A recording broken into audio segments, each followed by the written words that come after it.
डीयूसीडी गए पुणे से अगस्त में 2023 अगस्त, गो क्राउन की बात कर रहा हूं, उनके साथ हम गाड़ी में थे, वो हमारे होस्ट थे, क्राउन थे उस समय, क्राउन बने थे। गो क्राउन खत्म होने के बाद कमिटमेंट किया कि सर मैं डीयूसीडी जा रहा हूं 90 दिन में। है क्राउन से डीयूसीडी 90 डेज में, हमें भी बिलीव नहीं हुआ। हम भी ह्यूमन हैं, हम भी थोड़े रियलिस्टिक हैं। कोई कमिट कर देता है तो हमको भी कहीं ना कहीं दिल के कोने से ये आवाज तो निकल ही आती है कि यार क्राउन से डीयूसीडी 90 दिन में पॉसिबल है? पता नहीं। अक्टूबर में खबर आ गई कि उन्होंने डीयूसीडी कर लिया। मैंने फोन किया, मैंने कहा बहुत बहुत बधाई हो आपको, कैसा लग रहा है? बोले सर आसान था। है क्राउन से डीयूसीडी 90 दिन के अंदर अंदर, और फोन पे बोल रहे सर आसान था। जब मैंने उन्हें अगस्त में बुलाया था पैनल डिस्कशन में, तो उन्होंने पैनल में बैठकर यह बात कही कि मैं 300 से ज्यादा बार ड्रीम एक्सरसाइज सुन चुका हूं। कैसे? हर प्लान दिखाने जाता हूं, ड्रीम एक्सरसाइज गाड़ी में बज रही होती है,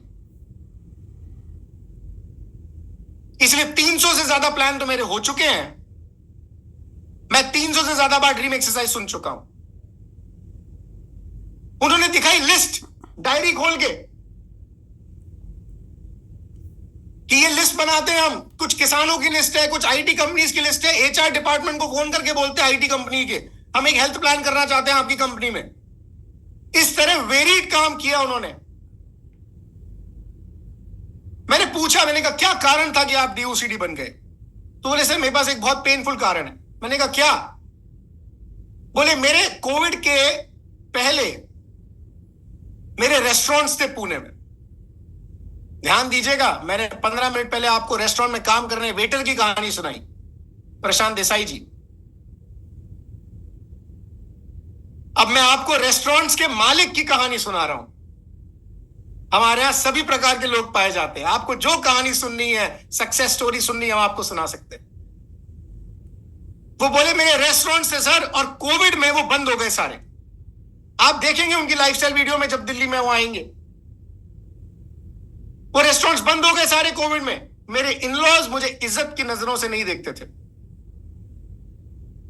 वो सोचते थे यार कुछ काम कर नहीं पा रहा, सेटल हो नहीं पा रहा, कुछ करता नहीं। मेरे 5 साल की बेटी है।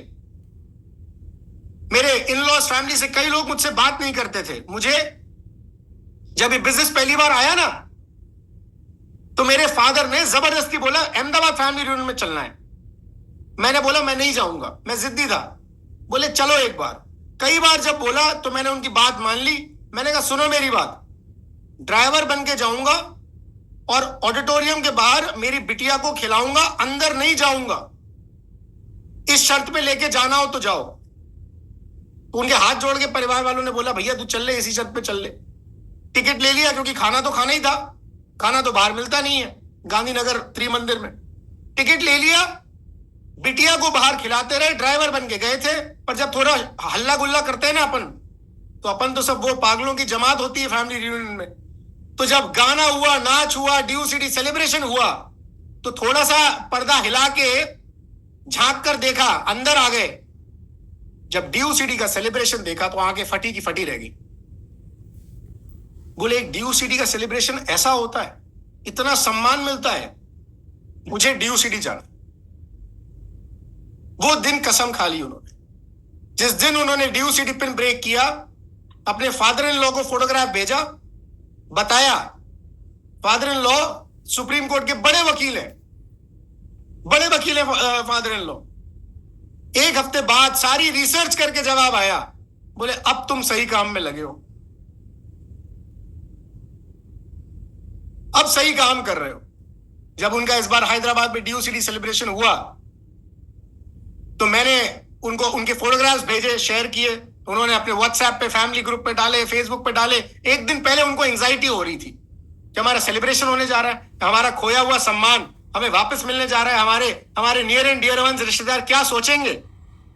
उनकी बुआ सास ने 5 साल बाद उनको मैसेज किया, कांग्रेचुलेशंस। वो पेन था जो उन्हें डीयूसीडी ले गया। हम कंफर्टेबल हैं, हमारी सोच जयदेव जी, यकीन मानिएगा, इतनी सी रह गई है। सलीम भाई यहां बैठे